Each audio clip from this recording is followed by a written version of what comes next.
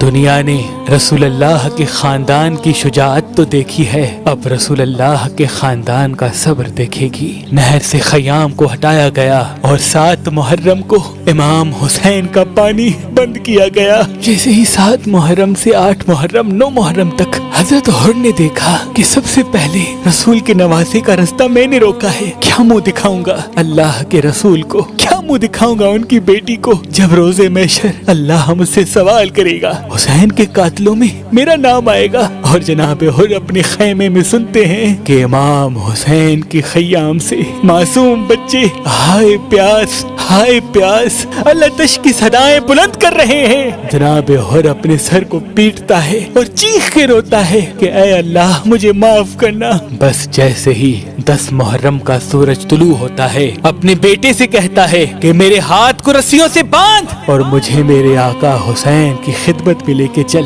امام حسین علیہ السلام کے قدموں میں بیٹھ کے جناب حر فرماتے ہیں اے نواسہ رسول، اس غلام کو معاف کرنا، میں آپ کے قدموں پہ قربان ہونا چاہتا ہوں، میں آپ کے قاتلوں میں شامل ہونا نہیں چاہتا۔ امام حسین علیہ السلام نے جناب حر کو دیکھ کے فرمایا اے حر، رہتی دنیا تک میرے چاہنے والے تجھے سلام کریں گے کہ تو دنیا کی دولت کو ٹھکرا کے رسول اللہ کی شفاعت پانے کو چلا ہے۔ اے حر چلا جا، میں نے تمہیں معاف کیا۔ جناب حر رو کے کہتے ہیں میں آپ کے قدموں پہ قربان ہونا چاہتا ہوں۔ جیسے ہی جناب حر کو اجازت ملی، آپ کا بیٹا کہنے لگا اے میرے بابا، یہ مجھ سے برداشت نہیں کہ میں زندہ رہوں اور میرا بابا میرے سامنے شہید ہو جائے، پہلے اجازت مجھے دیجیے کہ میں میدان میں جاؤں۔ جیسے ہی جناب حر کے بیٹے کو اجازت ملی، آپ میدان میں گئے اور شیر کی طرح حملہ کیا۔ فوج یزید حیرت سے پوچھنے لگی کہاں یہ لاکھوں کی فوج اور کہاں یہ معمولی سا بچہ، کیوں مرنے کے لیے آئے ہو؟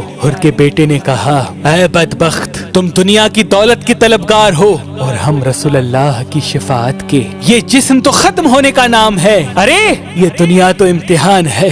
روز محشر کو دیکھو، اس دن کی فکر کرو جب اللہ کی عدالت لگے گی۔ بس یزیدی فوج نے حملہ کیا اور کافی دیر جناب حر کا شہزادہ لڑتے لڑتے جب زخموں کی تاب نہ لا سکا، زمین کربلا گرا۔ جناب حر اپنے بیٹے کو دیکھ کے میدان کی طرف دوڑتے ہیں۔ جیسے ہی اپنی بیٹے کی لاش کو آئے تو دیکھے امام حسین علیہ السلام حر کے بیٹے کے سر کو اپنی گود میں رکھ کے پیار کر رہے ہیں۔ جناب حر زمین پہ بیٹھ گئے اور فرمانے لگے اے ہمارے آقا، یہ غلام زادہ ہے۔ امام حسین نے فرمایا اے حر، اولاد کا زخم دنیا کا سب سے بڑا زخم ہوتا ہے، کبھی کسی باپ کو جوان بیٹے کا لاش اٹھانا نہ پڑے۔ اے حر تو تکلیف نہ کر، تیرے بیٹے کی لاش ہم اٹھائیں گے۔ بس جناب حر بھی میدان میں آ کے شیر کی طرح کہنے لگے اے ظالموں، دیکھو میں تمہاری فوج کا سالار تھا، لیکن میرا ضمیر مجھ سے جھنجھوڑ کے کہنے لگا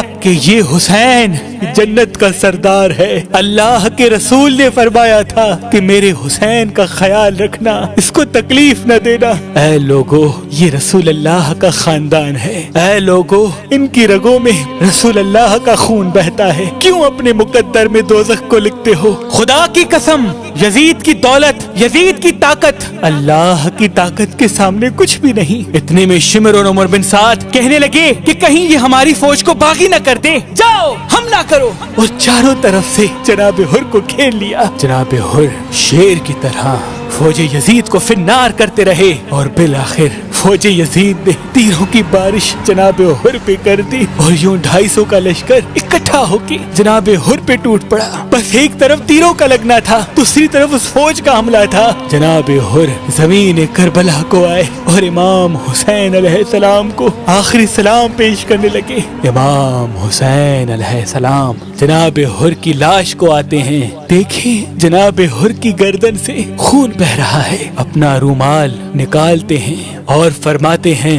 اے حر یہ رومال میری ماں فاطمۃ الزہرا سلام اللہ علیہا کا ہے۔ جیسے ہی حر کے زخم پہ رومال فاطمہ کو باندھا جناب حر چیخ اٹھے اور کہنے لگے اے نواسہ رسول یہ غلام اس قابل کہاں کہ رسول اللہ کی بیٹی کے ہاتھوں کا بنا ہوا رومال اس غلام کے زخم پہ بندھے۔ امام حسین علیہ السلام کے قدموں پہ جناب حر اپنا سر رکھتے ہیں اور رسول اللہ کو سلام آخر کرتے ہیں اور یوں جناب حر کی روح دار الفنا سے دار البقاء کی طرف کوچ کرتی ہے۔ سلام ہو جناب حر پر جو یزید کی دولت، طاقت اور مرتبے کو چھوڑ کے امام حسین کے قدموں پہ اپنی جان قربان کر کے جنت تک آ پہنچے، اپنی جان قربان کر کے جنت تک آ پہنچے۔